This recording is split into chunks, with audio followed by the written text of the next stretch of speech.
नमस्कार दर्शकों, our Haridwar channel और परिपाटी न्यूज में आपका स्वागत है। मैं अजीत सिंह कालरा आज जिस विषय पर बात करने जा रहा हूं उसका शीर्षक है राजनीति में प्रवेश पाने और राजनीति में सफलता प्राप्त करने के उद्देश्य से क्या क्या हथकंडे अपनाते हैं समाज में कुछ लोग।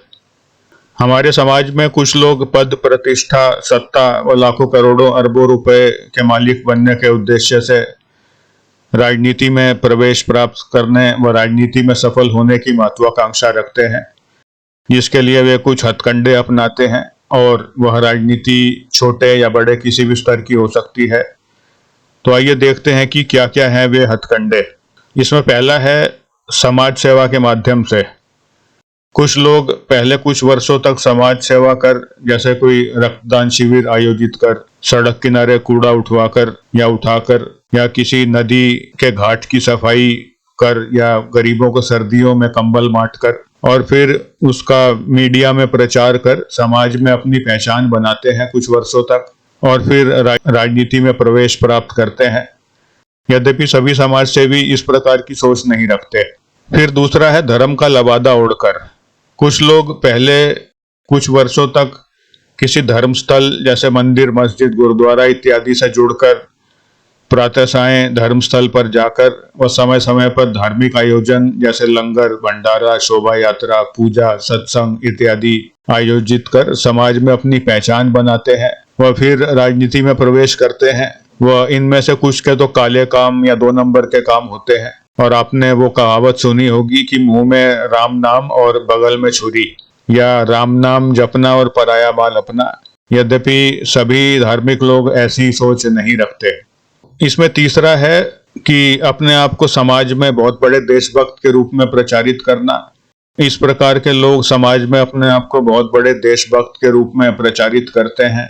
वह स्वतंत्रता दिवस, गणतंत्र दिवस व अन्य राष्ट्रीय पर्वों पर विशेष आयोजन करते हैं, परंतु इनका मुख्य उद्देश्य किसी प्रकार से अपने आप को देशभक्त सिद्ध कर राजनीति में प्रवेश पाना ही होता है।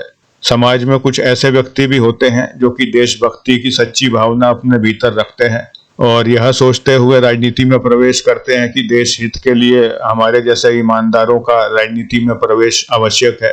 परंतु इनमें से अधिकांश लोग राजनीति में प्रवेश करने के बाद स्वयं भ्रष्ट हो जाते हैं। किसी ने ठीक ही कहा है कि राजनीति एक ऐसी जगह है जहां ईमानदार व्यक्ति सफल नहीं हो सकते, और यदि राजनीति में सफल होना है तो झूठ और बेईमानी का सहारा लेना ही पड़ेगा। यदि राजनीति में सफल होना है तो झूठा और बेईमान बनना ही पड़ेगा। फिर इसमें चौथा है मुफ्त में शराब परोसकर समर्थन प्राप्त करना। हम सभी जानते हैं कि राजनीति में सफल होने के लिए अधिक से अधिक लोगों का समर्थन चाहिए, और समर्थन प्राप्त करने के उद्देश्य से राजनीतिक महत्वाकांक्षा वाले कुछ लोग समाज में ऐसे लोगों को मुफ्त में शराब परोसते हैं जो कि शराब पीने के आदी होते हैं। वह इनमें कुछ तो शराबियों के साथ दोस्ती भी कर लेते हैं और प्रतिदिन उनके साथ मिल बैठकर पीते हैं, उन्हें पिलाते हैं। और ऐसे में ये होता है कि जिन्हें मुफ्त की दारू पिलाई जाती है वो पिलाने वाले की हर बात में हाँ में हाँ मिलाना शुरू कर देते हैं, फिर भले ही वो सब बातें गलत ही क्यों ना हो। और शराब पिलाने वालों के लिए, जो मुफ्त की शराब पीते हैं, उनके लिए वो समाज में दूसरों से लड़ने झगड़ने तक को भी तैयार हो जाते हैं।